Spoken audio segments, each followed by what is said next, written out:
vamos começar, vamos fazer uma apresentação rápida, Dani, de quem sou eu, quem é você. Eu quero começar primeiro agradecendo a Hebraica, nossa casa, super convite, muito divertido. Vamos aladas aí, tem a torcida para lá. Tem a torcida das madrugadoras da Aladas aqui, assim que é bom. É isso aí, mas muito bom poder bater esse papo com a Dani, grande amiga, super admiro, super profissional. Vamos ver se a gente consegue também um papo bem despretensioso, fiquem à vontade para perguntar. Meus filhos prometeram que eles vão tentar ajudar na curadoria das perguntas para passar para a gente. Duvido, porque eu conheço a dupla. Mas, enfim, então meu nome é Paula Pupi. Alguns de vocês me conhecem. Para quem não me conhece, eu sou curitibana, sócia da Hebraica mais ou menos há 14, 15 anos. Hebraica super me acolheu quando eu me mudei para São Paulo. Foi muito, muito bacana. Meus filhos estudaram na escolinha maternal. Mega lembrança também, estamos falando de 14, 15 anos atrás. Eu sou engenheira de formação, engenheira civil de formação, mas quando eu tinha uns 30 e poucos anos, eu dei um shift na minha carreira para marketing digital, onde eu venho trabalhando já faz também mais ou menos uns 15 anos. Desde 2005 eu trabalho dentro da indústria de marketing digital. Acabei caindo super por acidente. Um amigo nosso aqui, que é o Rogério Silberberg, me convidou para trabalhar na agência dele, e de lá eu nunca mais saí, sempre trabalhando com internet. Eu fui CEO da Blinks durante 8 anos, uma agência de marketing digital, para quem não conhece, chegou a ser, acho que ainda é, entre as 3 maiores agências de internet no Brasil. A gente começou fazendo link patrocinado para cliente pequenininho, expandiu, ficou com contas grandes, Ambev, Google, Fiat, mas eu fui CEO da empresa até final de 2018, onde eu passei o chapéu para minha sucessora e me movimentei para a holding que tinha comprado a empresa. Enfim, a gente pode falar disso depois, mas foi super bacana fazer essa sucessão. Acho que foi um passo importante, muito bem escolhida a minha sucessora. A empresa continua bombando, continua super legal, e dentro da holding, que é a WPP que comprou a Blinks, eu assumi um papel de transformação digital para todas as outras agências. Então esse é mais ou menos o meu currículo, e agora eu vou deixar a Dani se apresentar para a gente poder entrar no nosso tema. Bom, eu sou a Dani Graicar, sou jornalista de profissão, empresária por vocação desde os 19 anos, amo empreendedorismo. Eu, inclusive, agora estou criando, hoje sobe ao ar, acho que já está no ar o meu site, que é o aladas.com.br, que é para impulsionar o empreendedorismo feminino, que é uma das causas que me movem hoje. Eu tenho uma agência chamada PROS, tenho também, sou diretora de um selo que chama WOB, que promove mulheres em conselho, Women on Board, premiando, certificando as empresas que tenham 2 ou mais mulheres em conselho. Sou mãe de 3, sou esposa, sou amiga, sou sócia da Hebraica desde que me vejo por gente. Devo muito a Hebraica, então obrigada aí, Marisa, por esse espaço que você deu. E assim, acho que interessante quando a gente foi falar o que a gente ia conversar. Eu pensei muito na Paula, porque apesar de muito diferentes que somos, eu sou humana, sou palavra, sou super, assim, coração. A Paula, ela é, para mim, assim, tudo que exemplifica dados, números, métricas, engenheira, mas a gente tem muitos valores e muitos pensamentos em comum. Aliás, isso é o que a gente vai ver hoje. Por quê? A gente, ao invés de fazer cada uma um speech, a gente resolveu se desafiar e cada uma fazer 2, 3 perguntas mais capciosas para outra, para ver o que sai disso, e a gente se diverte um pouco mais e ninguém aqui fica com sono, porque, como eu falei, sono para mim à noite é uma coisa muito normal, então estou tentando fugir aqui desse sono e entreter todo mundo. Então vamos lá. A gente vai fazer então a metade desse tempo, vai durar máximo 1 hora. Oi, Bi, tô te vendo aí, nem acredito, hein? A gente vai se desafiando com algumas perguntas e vocês também fiquem à vontade para fazer essas perguntas pra gente. O objetivo é trazer um pouco da riqueza do que a gente tem pensado diante de tudo que estamos vivendo. Já antecipo dizendo que acho que a gente não volta ao normal, então o nosso tema de hoje, que é o novo normal, é justamente por a gente acreditar que não voltamos ao normal, porque talvez o que a gente estivesse vivendo não era tão normal assim. Então, acho que essa é uma primeira provocação. Mas, afinal, o que a gente está vivendo e o que a gente pretende viver daqui para frente quando tudo isso acabar? Então, é um pouquinho para me apresentar para vocês e aí deixo com a Paula. Isso aí, Dan. Então, eu quero vamos começar logo a entrar nas perguntas, então falar um pouquinho do nosso conteúdo.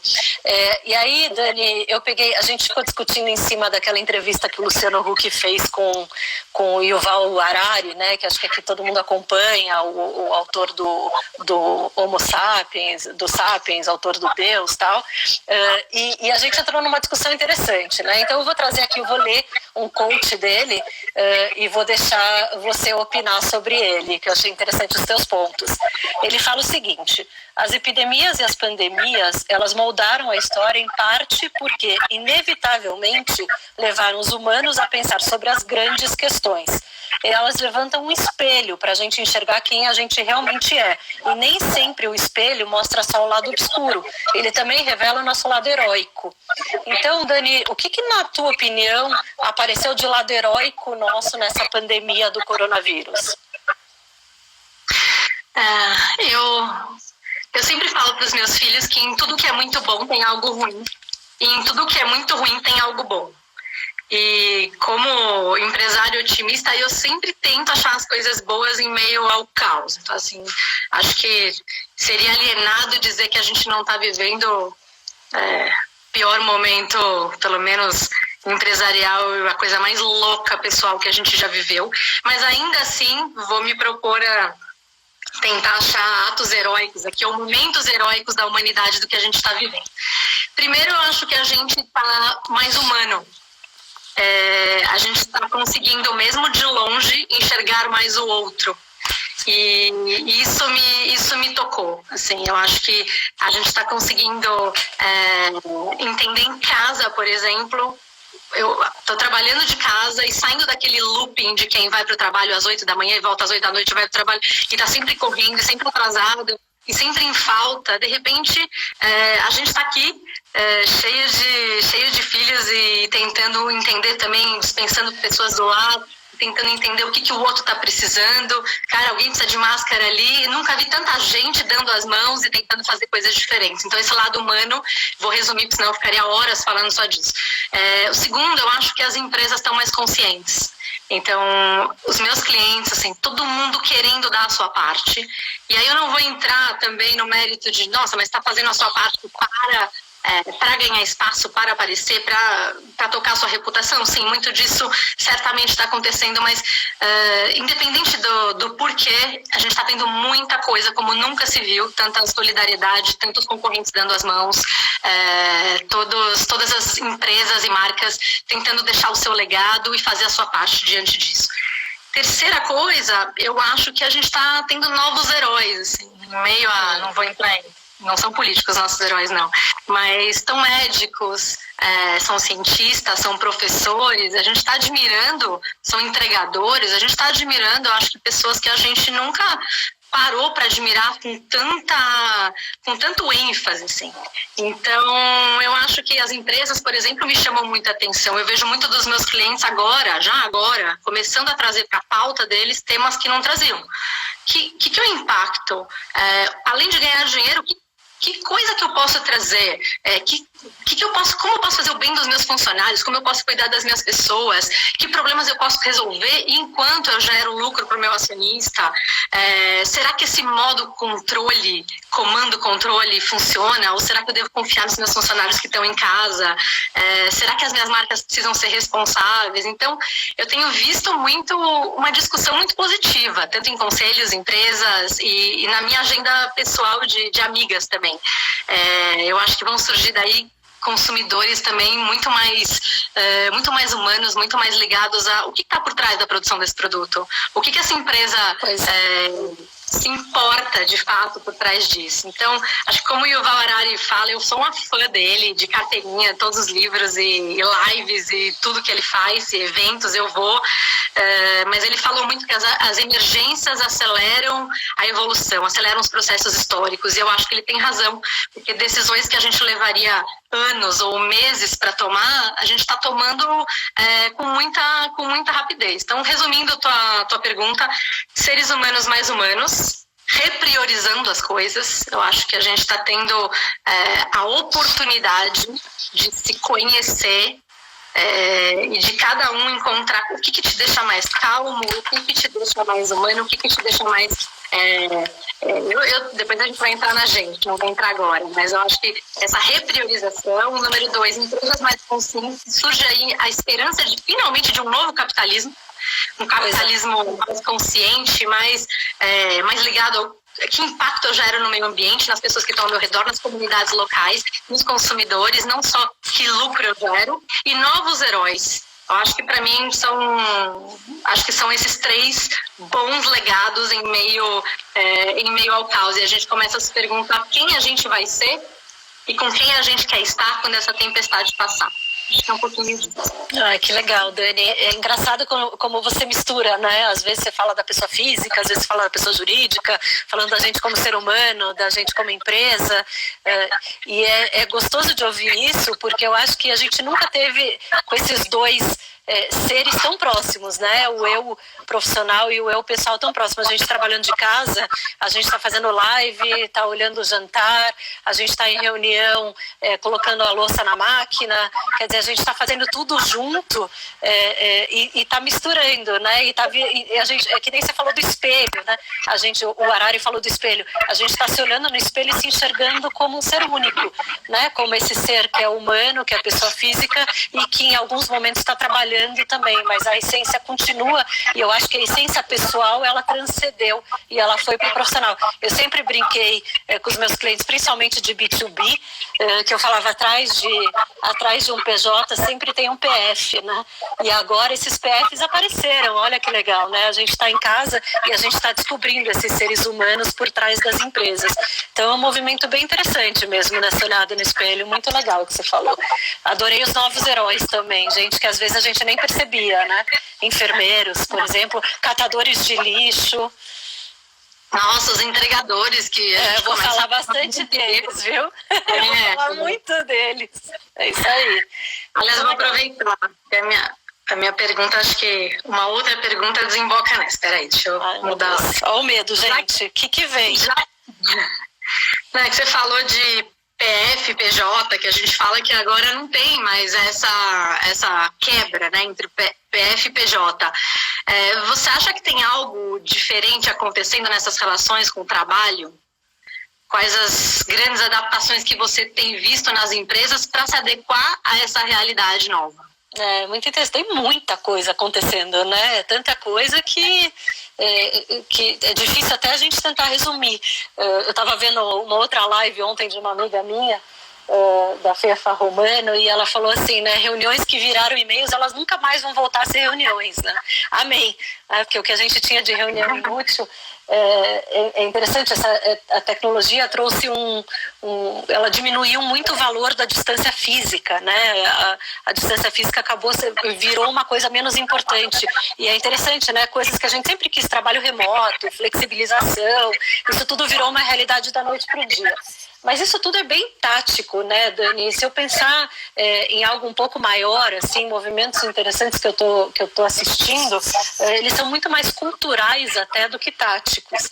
Então, você percebe, por exemplo, toda essa nova pegada das empresas de solidariedade, de entender os seus valores, de entender como ajudar, as empresas realmente querendo ajudar e querendo ajudar de uma forma legítima. E essa colaboração, ela não só dentro da empresa, né, que nem você falou, ela é da pessoa física, da pessoa jurídica. Você vê o ser humano querendo ser mais solidário, a sociedade querendo ajudar mais. Você vê pequenas ações, desde o vizinho do condomínio indo comprar comida para os idosos que não podem sair, até o influenciador que usa a sua rede enorme para divulgar uma causa de uma forma gratuita. Enfim, você vê essa ajuda humanitária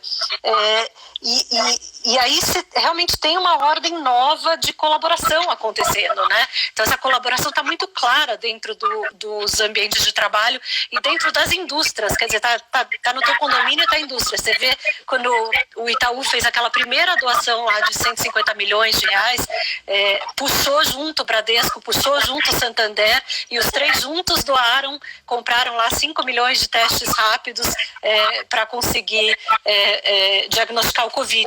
Então você vê até colaboração entre inimigos comuns, né? Entre inimigos que você nunca imaginou que estariam fazendo coisas juntas, fazendo, né? Itaú, Bradesco, Santander, etc. E de novo, né? É um movimento da sociedade civil, um movimento das empresas, é um movimento colaborativo bem interessante. Então, eu acho que realmente as mudanças, elas são muito mais culturais, né? Junto com essa sociedade cobrando mais responsabilidade da iniciativa privada, do próprio governo também cobrando essa responsabilidade social, e essa transformação, você estava comentando, né, Dani, desse tripé.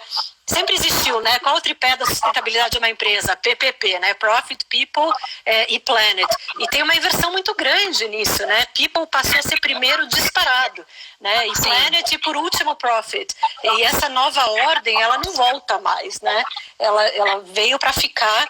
Você percebe as empresas nitidamente querendo cuidar dos seus, cuidar das suas pessoas, cuidar muito mais das suas pessoas do que necessariamente do seu balanço. Ah, Paula, você está viajando. Quem vai se dar bem nesse mundo vai ser as empresas que estão capitalizadas, as que, enfim, que tem um caixa gordinho. Mas a verdade é que tem também um grupo de empresas que eu vejo saindo bem dessa crise, que são empresas criativas, empresas resilientes, empresas principalmente adaptáveis, sabe, Dani? E a adaptação, ela é feita por pessoas. Então, empresas que conseguem ser flexíveis, se reinventar, se adaptar de uma maneira muito rápida, vão ser as empresas que eu acho que vão se sobressair pós-crise. De novo, né? Cultura, tudo é cultura. Eu acho que eu ouvi uma frase muitos anos atrás, a minha sócia vai lembrar que a gente usou isso muito, que é Culture eats strategy for breakfast, né? A cultura, ela janta a estratégia. Imagina, ela engole a estratégia. Então, imagina empresas que tinham estratégias super bem desenhadas, vem um furacão desse e, de repente, a tua estratégia vai por água abaixo. O que vai te segurar é uma cultura muito forte que você criou lá atrás. Então, acho que essa frase nunca fez tanto sentido como agora. Cultura, cultura, cultura. E eu vejo as empresas focando em cultura cada vez mais. Que é uma transformação gostosa de ver, né? Eu acho que veio a forceps, mas há quanto tempo, né, a gente fala da a importância das pessoas, a importância da cultura, a importância do engajamento corporativo dentro das empresas, e finalmente, pela dor, né, mas eu vejo essa real transformação, assim, acho que dos meus clientes realmente vejo essa preocupação com as pessoas e muito dessa interdependência, que depois eu queria te falar, mas eu acho que os papéis, assim, as pessoas finalmente estão percebendo que uma coisa não vive sem a outra, né?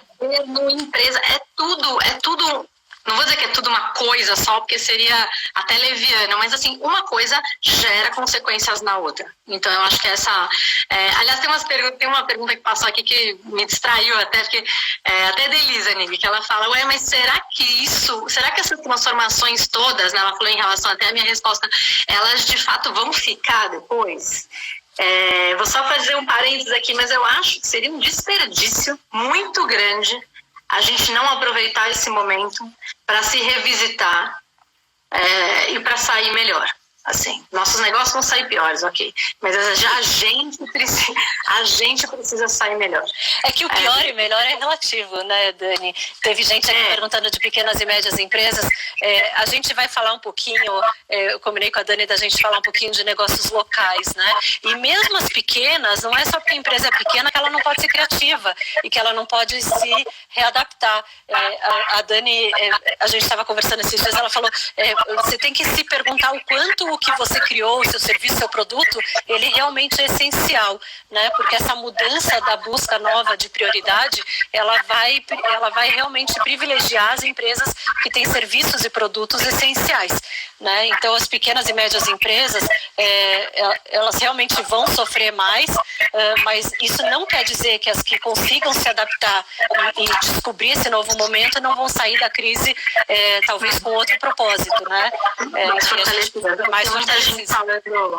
Muita gente falando, logo que a China abriu, a Hermès e a Louis Vuitton venderam o que não tinham vendido praticamente no mês de de isolamento, né? Mas eu acho que é uma outra cultura, eu acho que muitas das soluções importadas não vão funcionar aqui, e também algumas atitudes eu não acredito que vão funcionar aqui, mas acho que é um pouquinho do que a gente tem dito, assim, acho que essa interdependência, mas a minha provocação para cada um é de que justamente a gente aproveite esse momento com tudo que ele tem de ruim para tentar entender e tentar colocar na gente novos hábitos e questionamentos que a gente nunca tinha tempo e nem razão para colocar.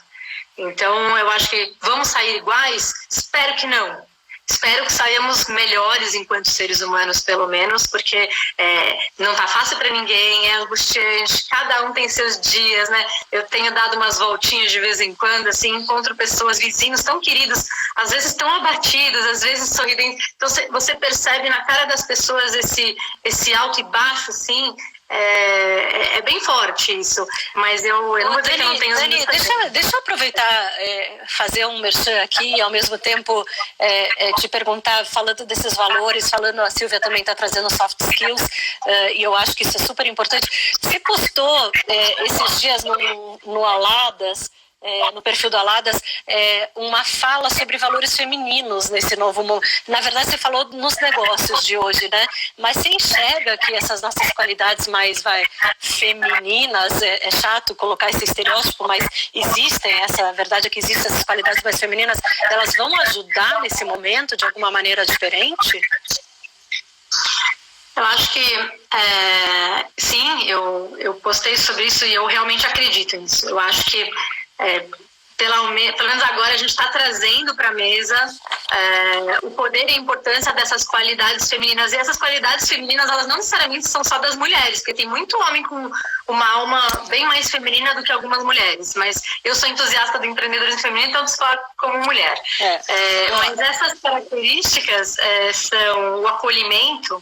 Eu acho que a gente tem um olhar muito humano para as coisas, causa e consequência, o que isso vai acontecer. A gente tem uma visão holística do todo, uma visão sistêmica de drone. Eu sinto isso, essa interconexão das coisas. A gente está sempre pensando, eu vou tomar essa decisão agora, mas a gente consegue entender causa e consequência das coisas, a gente está sempre pensando nisso. E a gente tem uma flexibilidade, um jogo de cintura, uma vulnerabilidade também, porque nesse Covid todo, a gente está mudando de opinião o tempo todo. A gente está começando a fazer coisas que a gente não fazia. A gente está se propondo a experimentar o novo. Então, você precisa ser flexível, você precisa ser diplomata, porque você precisa pôr as pessoas na mesa ali para conversar e para chegar às conclusões. As conclusões, às vezes, tanto nos negócios quanto em casa, são duras para tomar. Então, eu acho que eu sinto, sim, que a gente tem essa coisa feminina. Eu acho que essas coisas foram trazidas para a mesa de uma forma muito, muito importante ultimamente. A gente olhar e falar assim, por que adianta eu ter a máscara se lá na periferia a galera não tem a máscara? Porque isso volta para mim e a gente senta, vai lá, faz as máscaras. Então eu tenho passado as noites vendo que grupo que eu posso ajudar, que grupo social que a gente pode se envolver. Quando você vê, você está abraçando mais coisa, porque agora a gente, além de empresária, mãe, filha, coitado, filha a gente tá tendo dificuldade de ser no atual momento, mas filha online, mãe bastante, professora, a gente tem sido faxineira, a gente tem sido cozinheira, a gente tem sido lavadora de louça, passadeira. Então a gente ainda tem esse papel de pensar no outro, e você vê que cabe mais coisa ainda no dia, né? Angustiante, mas tem cabido mais coisa. Então acho que é isso, acho que a gente tem aprendido a ser, nos negócios, vulnerável, analítico, visão de drone. Não sei se eu respondi a tua... Super respondeu, eu concordo muito. Eu só quero... Eu também me distraí com uma pergunta falando, mas e com tudo isso, e a surveillance, né? E o pessoal querendo cuidar dos nossos passos, usando nossos dados. Só para responder para quem perguntou, não lembro quem foi. Acho que falar de privacidade de dados nesse momento merece uma live inteira só para isso, né? Já são 9h30. Se eu começar a falar de privacidade de dados agora, realmente, se a gente começar a pensar no que a gente está sendo monitorado nesse momento, é uma loucura, né, Dani? Mas enfim, só trazendo um pouquinho da pergunta. Mas é isso. Acho que... Tá bom, eu Eu vou emendar no comentário, não vou entrar em privacidade, mas vou entrar. Todo mundo está falando que tem sido mais digital, que a gente vai ser mais digital daqui por diante. A gente vai ter que entender sobre compartilhamento de dados e inteligência artificial, na sua opinião? Ia ser legal se todo mundo entendesse. Ou mais simples, ia ser divertido, mas já que minhas amigas e muita gente que está aqui assistindo a gente já acha que eu sou geek, nerd demais, o meu pai não está assistindo, eu acho. Se ele tivesse, ele ia dizer que eu sou um zero à esquerda em tecnologia, né? Porque tudo depende do parâmetro que você tem, né? Minhas amigas me acham geek, meu pai me acha um zero à esquerda. Mas, enfim, a verdade, Dani, é que a gente virou digital na marra, né? O Covid deixou a gente digital, né? A gente tá, os avós falando com os netos via FaceTime, a gente está fazendo aula de ginástica pelo telefone celular, a gente está pedindo comida pelo iFood, farmácia pelo Rappi, a gente está fazendo happy hour via Zoom, né? Happy hour via house party. Então a gente virou digital, né? E tem um mito, eu acho legal, como tem esse público da hebraica também, eu acho legal a gente falar, que assim, né? Todo mundo acha que digital tem que ser privacidade de dados, tem que ser inteligência artificial. Na verdade, a gente já é digital há muito tempo, né? Se eu perguntar aqui, quer ver, pessoal, quem acha que contrata cloud services aqui? Sei lá, serviços na nuvem, alguém aqui acha que contrata? E aí as pessoas vão dizer, imagina, não sei nem o que é cloud, mas aí eu vou fazer uma outra pergunta, quem aqui tem Gmail? Né? Alguém tem Gmail? Então, se você tem Gmail, você já é digital e você já está na nuvem. Olha que legal, olha que sofisticado. Daqui em diante, agora vocês podem dizer, putz, eu contrato os serviços na nuvem porque eu tenho um Gmail. E a verdade é isso mesmo, né? Você já é digital. Agora, isso na pessoa física. Então, eu acho que a gente, como pessoa física, meu pai dizendo, eu estou vendo sim, pai, não diga que eu sou zero esquerda em tecnologia, tá? Por favor. Sou uma pessoa de software, não uma pessoa de hardware, tá? Que deixa bem claro. Mas, enfim, isso tudo no ser humano, eu acho que está bem claro essas transformações digitais, como a gente não só foi forçado a entrar no mundo digital, como a gente abraçou o mundo digital. E a gente está gostando dele, né? A gente provavelmente não vai mais sair. Dentro das empresas, eu acho que teve um baque muito grande, né? Eu falo de transformação digital há muitos e muitos anos, e você vê agora as empresas que não trabalharam essa transformação digital nos últimos anos sofrendo, tendo que correr atrás do prejuízo, né? Porque de repente, da noite para o dia, eu peguei alguns dados interessantes aqui, só para ilustrar o que eu estou falando. A gente tem uma Itália onde o e-commerce cresceu 80% da noite para o dia, né? Aí você tem nos Estados Unidos 50% de aumento de telemedicina. Olha que coisa louca, de consultas sendo feitas pelo telefone celular, com uma regulamentação que nem existe, quer dizer, isso na teoria nem valeria como uma consulta, né? E então a regulamentação tendo que correr atrás. O streaming no Brasil cresceu 25%, as redes sociais estão chegando a 100 milhões praticamente de pessoas por dia acessando. Então, assim, tem tanta coisa mudando. Ontem eu conversei, por exemplo, com um amigo que tem uma rede de lojas alimentícias. Não vou dizer o nome da loja para não, enfim, ferir os números ali deles, privacidade dos números. Mas o e-commerce deles, dessa loja, era a última loja. Então, imagina que tinha 20 lojas. A dele era a última. De repente, da noite para o dia, ele é a maior loja. Ele já representa 15% do faturamento da rede inteira. E isso, putz, que legal, o e-commerce começou a faturar. Não, eles tiveram que revisitar toda a operação, o modelo inteiro, todo o abastecimento de produto, a logística de entrega. Então, é muito legal você ver essa transformação digital sendo enfiada na marra dentro das empresas, porque é coisa que eu tenho visto tenho falado há muito tempo, né? Veja as escolas, né, Dani? Deixa eu voltar para o teu ídolo aí, para o Harari. Ele comentou no artigo dele que a Universidade de Jerusalém está há 6 anos discutindo se vai ou não vai ter curso online. de repente, da noite pro dia, todos os cursos viraram online. Olha que coisa mais maluca, né? Coisa que a gente não para pra pensar. Isso aconteceu no Brasil também, né? Eu vi só né? com o pessoal da Unima, com o pessoal que tem várias universidades. Tô vendo o pessoal do board aqui da Universidade de Jerusalém, que eu faço parte. Feliz. É muito legal ver essas transformações. E tem muitos lados positivos, assim, né? Tá certo, é difícil, todo mundo tá apanhando, mas aí você começa a ver também empresários e empresas enxergando o mundo digital de uma maneira mais holística também, né? Então, não é só eu ter um site, é eu ter uma página no Insta bem resolvida, com uma venda por WhatsApp, né? Eu não só ter um e-commerce, mas eu ter uma possibilidade de entrega, de fazer uma parceria com o Rappi para entregar meu produto.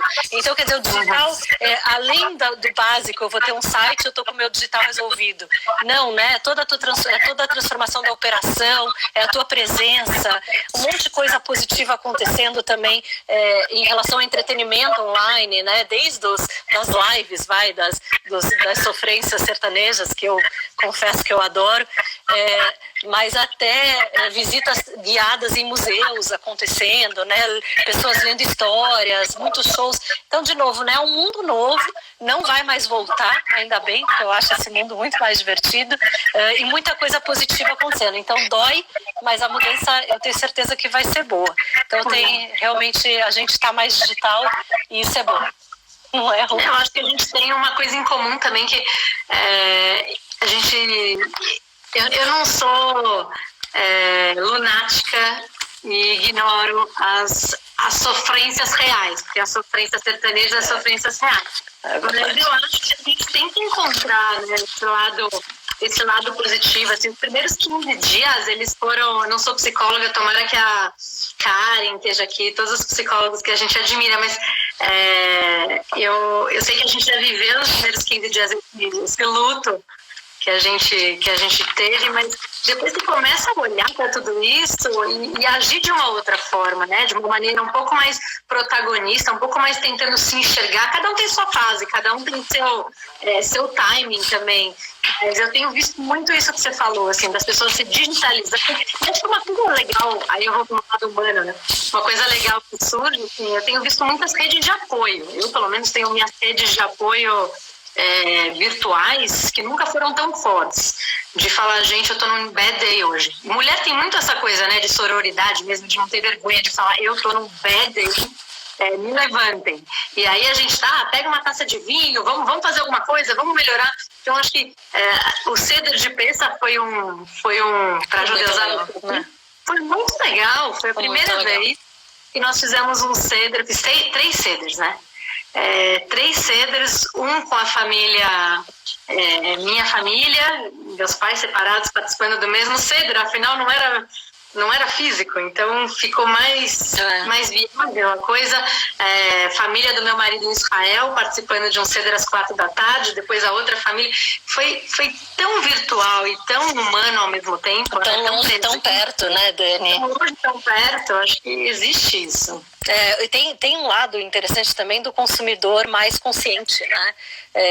Também dentro do mundo digital parece que ele está cada vez mais comprando o que faz mais sentido, o que dura mais, né? Então dá a sensação que tem um monte de pesquisa, tem uma que mostra, né, que o setor que mais caiu vai primeiro o turismo, etc, de serviço, mas dentro de produto você vê o vestuário, né? Aí eu até fico pensando se caiu porque a gente começou a trabalhar de pijama em casa, tá todo mundo da barriga para cima vestindo uma blusinha bonitinha e para baixo de pijama, né? Ou se realmente caiu, voltando, né, o ponto que você falou da Hermès, da Louis Vuitton, ou se depois só neste momento caiu e depois volta. Mas existe realmente mudanças culturais. Essa mudança do consumidor também é uma que está aparecendo por causa da... Eu acho que, na verdade, é uma aceleração. Porque, assim, a nova geração, as pesquisas da nova geração, que os jovens, assim, 84% dos jovens, pelo menos no que eu estudo de marcas e de marketing, topam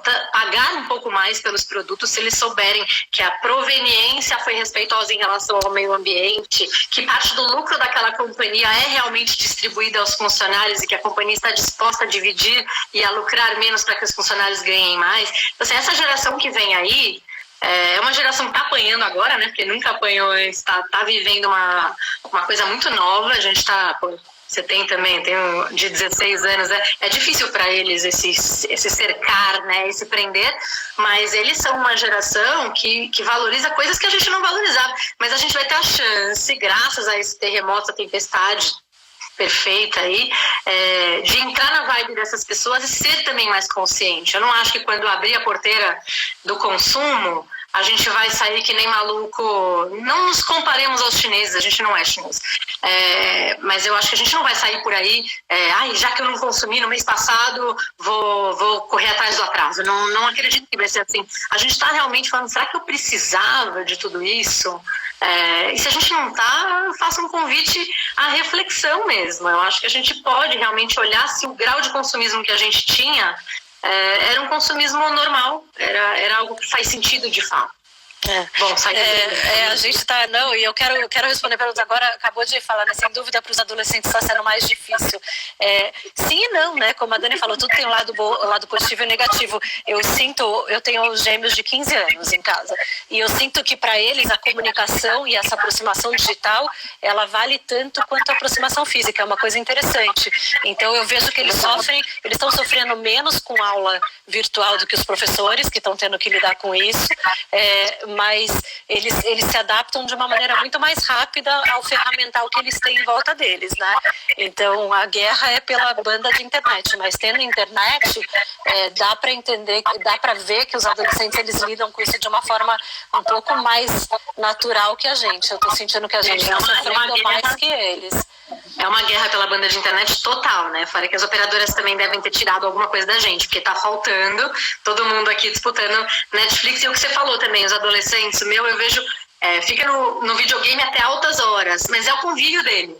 Ele se mata de rir com os amigos online e tal. Eu não vou tirar isso, não. E uma coisa, agora perguntaram, né, nesse mundo digital, as fake news, como é que faz para filtrar, né? E isso também é interessante quando você fala de geração. Eu vejo que os meus filhos, quando eles estão fazendo um trabalho de escola e eles vão buscar informação na internet, eles prestam atenção na fonte, o que é uma coisa que a gente não dá. Vamos lá, o meu pai vai se orgulhar agora, ele me ensinou quando eu era criança que você não podia acreditar em tudo que estava escrito em letra de forma. Ele falava isso para mim porque no nosso tempo a gente lia o jornal ou lia uma revista e como estava em letra de forma, teoricamente estava curado aquele conteúdo. Uma verdade. E aquilo era uma verdade. Então eu aprendi desde pequena, como filha do meu pai, como judia, né? Porque judeu já não acredita, já discute tudo, mas a verdade é que eu já aprendi a não acreditar em tudo que estava em letra de forma. Agora, mais do que nunca, a gente não acredita em tudo que está em letra de forma e muito menos tudo que está na internet. Então, o que tem de meme da idade de adolescente falando tá na internet é verdade, só porque tá na internet é verdade, porque eles brincam com isso. Quer dizer, eles não acreditam nisso. Eles não acreditam. E lógico que tem um lado de curadoria de conteúdo que sempre foi minha grande preocupação, onde você tem acesso deles em conteúdos que não necessariamente deveriam ser os conteúdos que eles estão consumindo, mas em relação a fake news, eu tenho plena certeza que eles vão lidar muito melhor e vão saber diferenciar muito mais o que é uma notícia verdadeira do que uma falsa, do que a gente tende a acreditar, ser enganado de uma maneira um pouquinho mais fácil que eles. Mas isso que você falou, assim, eu vejo muito nos grupos de WhatsApp, as pessoas vão passando pra frente.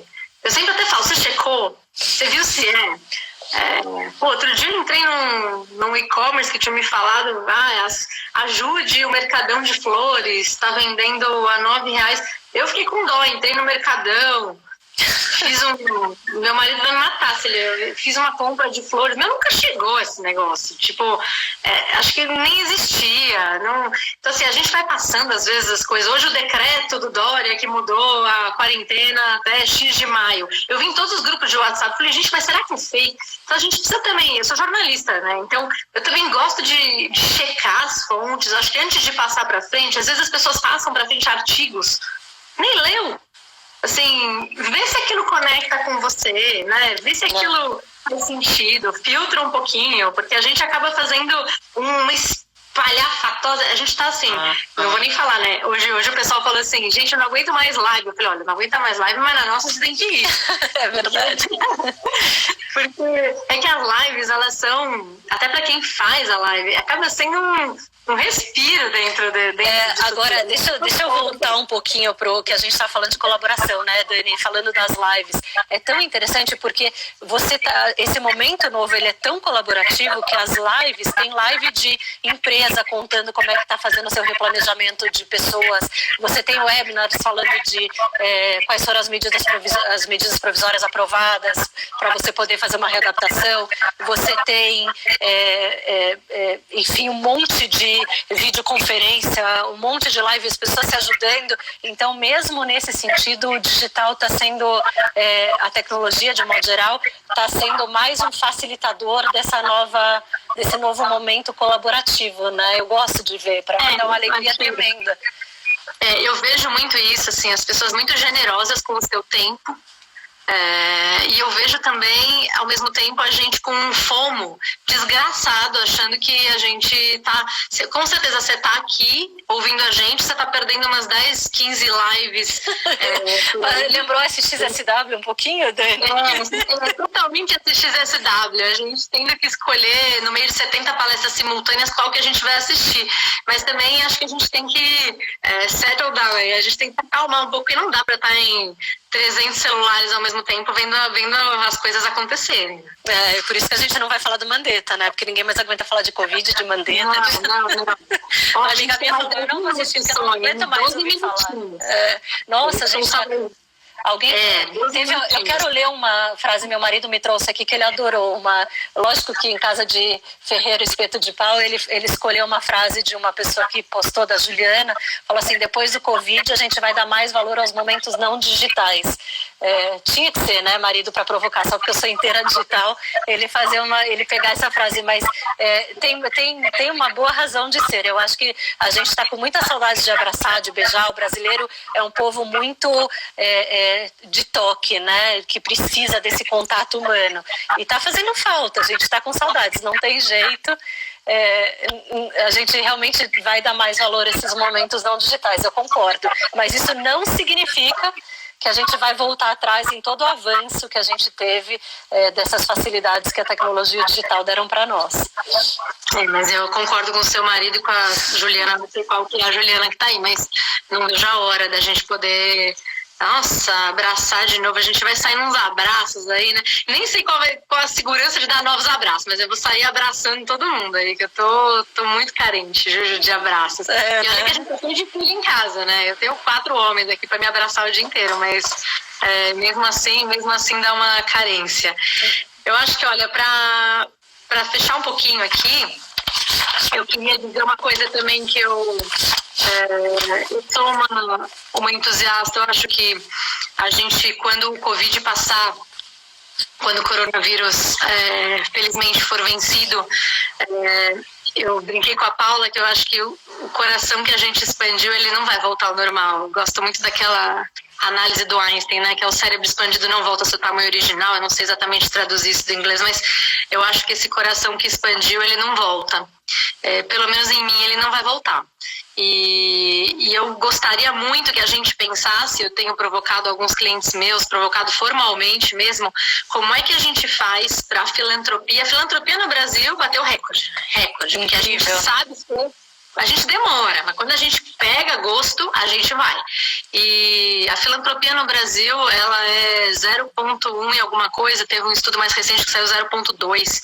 E lá nos Estados Unidos é 2%. Esse ano vai bater todos os recordes também. Mas como é que a gente faz para não perder esse hábito bom que a gente criou? Eu acho que fica aí um desafio, sabe? Da gente... eu vi que as marcas estavam fazendo também muito por marketing. Eu gostei de uma coisa que saiu da Rede Globo, não sei se você viu ontem, a Rede Globo falou: eu não mostro mais marca. Eu não mostro mais marca que está fazendo filantropia.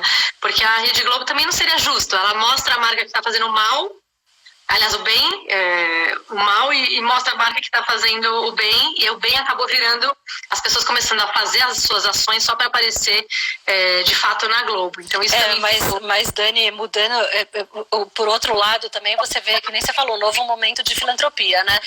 Você falou do 0,1%, mas nas 2 primeiras semanas de isolamento social, o Brasil já doou, as pessoas físicas já doaram o valor de 2019 inteiro. Então é uma mudança que também eu espero que não volte atrás, estou junto com você nisso. E as empresas, né, o ano passado tem um dado que diz que as empresas doaram 2,5 bilhões de reais. O Itaú sozinho acabou de doar 1 bi, né? Então você percebe que realmente tem marca que vai ser oportunista, mas de novo, né, o consumidor e a geração mais nova está muito atenta a isso, quer dizer, não vai passar, né? Quem for oportunista para fazer isso não vai passar, mas é um momento novo, é um momento de filantropia importante e é o momento da gente cobrar mesmo dessas empresas que façam ações, né? Eu cobro muito, acho que não tem nenhum dos meus grandes parceiros aqui, do Google, do Facebook, do Twitter, mas eu cobro muito deles. Eu falo, o que vocês estão fazendo, né? Aí, por exemplo, eu vi que o Facebook doou 100 milhões de dólares para pequenas e médias empresas poderem fazer seu marketing dentro do Face. Mas, putz, o Face teve 18 bi de dólar de lucro ano passado, entendeu? Foi 50%, 60% de margem de contribuição. É só isso que o Face tem para oferecer?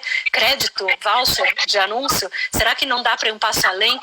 A Amazon mandou uma carta para os shareholders essa semana, falando tudo que ela está fazendo, né, em relação aos funcionários internos. Eu acho muito legal você cuidar dos seus, né?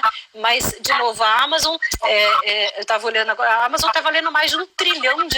O que mais que a Amazon pode entregar? Né? Então, cadê essas empresas fazendo a sua contribuição? O Itaú, gente, achando que foi pouco. Putz, $1 bilhão, Mark, $1 bilhão de reais. Eu acho que é pouco, mas é uma mudança de paradigma muito grande. Que eu falei sobre a interdependência, né? Porque eu acho que o Itaú não precisava nem doar tudo isso se ele simplesmente liberasse crédito para as empresas. Mas está liberando, Dani, está liberando. Mal, viu? Tá sentado em cima. Mas sabe o que eu acho? Eu prefiro acreditar que é um movimento cada positivo. Cada um tá fazendo o que limpa a sua consciência. Eu acho que se cada um aqui ligar pra minha manicure e falar, cara, não tô podendo te ver, mas eu sei que você depende de mim, ligar pra professor, eu tenho feito isso me dá uma paz de espírito também, de fazer as coisas. Mas Dani, eu volto a falar, né? As pessoas físicas, elas sempre saem na frente, né? Depois as empresas vêm atrás, mas a pessoa física, você percebe que pegou mais rápido, né? Ficou mais generoso mais rápido, acho que sentiu mais na própria pele. Mas e isso você vê até, eu estava falando, né, do Face, do Google, eu não vi muita ação do Twitter, mas o Jack Dorsey, que é o CEO do Twitter, doou 1 bi da pessoa física dele, né? Então você vê de novo o movimento da pessoa física, que a gente espera que isso invada as pessoas jurídicas e que esse movimento entre de forma definitiva dentro das empresas. E eu acho que isso vai acontecer, realmente. Isso vai estar acontecendo. Isso está acontecendo. Todos os meus clientes estão falando, cara, o que eu posso fazer depois? Eu juro, é uma pauta muito linda, assim, das pessoas, muitos já tiveram que demitir, muitos não demitiram, mas tiveram que reduzir, mas muitos estão sentando na mesa e falando, cara, o que eu posso fazer depois? Então isso é muito legal, já é uma consciência muito estabelecida, assim, eu fico muito orgulhosa. Pra gente fechar, antes que a gente caia, eu vou só falar uma outra coisa, que a gente falou muito dessa filantropia, dessa generosidade, mas eu acho que uma provocação que a gente tem que fazer, a gente tem que ser mais generoso com a gente mesmo também, nesse momento. Então, às vezes a gente está pensando tanto no outro e se doando tanto que não sobra. A gente tem que também se proteger e guardar um pouquinho de energia pra gente, porque a gente está num momento de guerra. Então, às vezes também é um convite para a gente guardar para os nossos, guardar um pouquinho dessa energia para a gente não pifar, tratar a gente com mais carinho, com mais paciência, com mais... A gente tá tendo muitos papéis como eu falei no começo, né? A gente está adotando papéis novos, além dos vários que a gente já tinha. Então, cara, se um dia Ontem eu passei o dia de pijama. Eu falei, Dani, se fiz call de pijama mesmo. Dani, deixa eu te perguntar. Vamos fazer então uma promessa? Quer dizer, essa vai ser a Dani pós quarentena, a Dani que se tolera mais, que se cobra menos. Vai ser. Eu vou fechar assim, então, minha parte, vai. Eu vou sair dessa quarentena fazendo coisas que eu nunca tinha feito. Eu sempre falei mal de yoga. Eu falava, meu, não é possível, cara. Com tanto jogo de tênis por aí, por que as pessoas fazem essa porcaria desse yoga? Eu tô apaixonada por esse negócio. Tô fazendo todos os dias, com os meus filhos, o que é mais legal ainda. Fazendo bike, tô brincando com as crianças, tô fazendo pausas no meio do dia. Home office pra mim era uma coisa que eu tinha culpa. Agora eu vou me permitir, o pessoal do meu trabalho tá aqui, eu vou me permitir fazer um home office de vez em quando. E é isso, acho que eu vou sair dessa quarentena.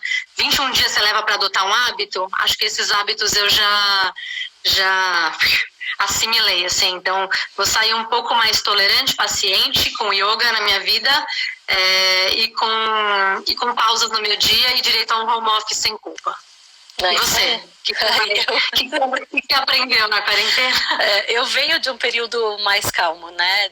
Eu tive um problema de saúde ano passado, eu acabei vindo de um período um pouquinho mais calmo, eu já estava ficando mais em casa.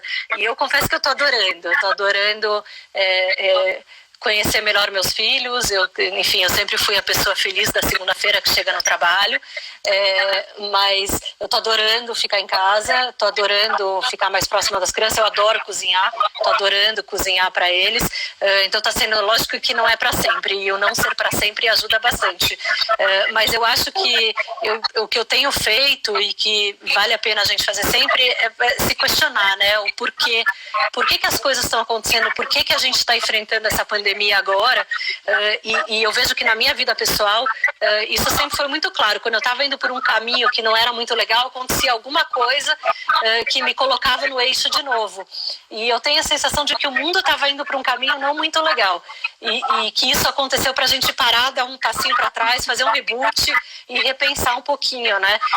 Eu assisti esses tempos que me marcou o documentário do Bill Gates, que são 3 episódios da Netflix, super aconselho vocês assistirem, mas ele falou uma coisa interessante, né, que a desigualdade ela estava indo por um caminho, ela está indo por um caminho pior, né?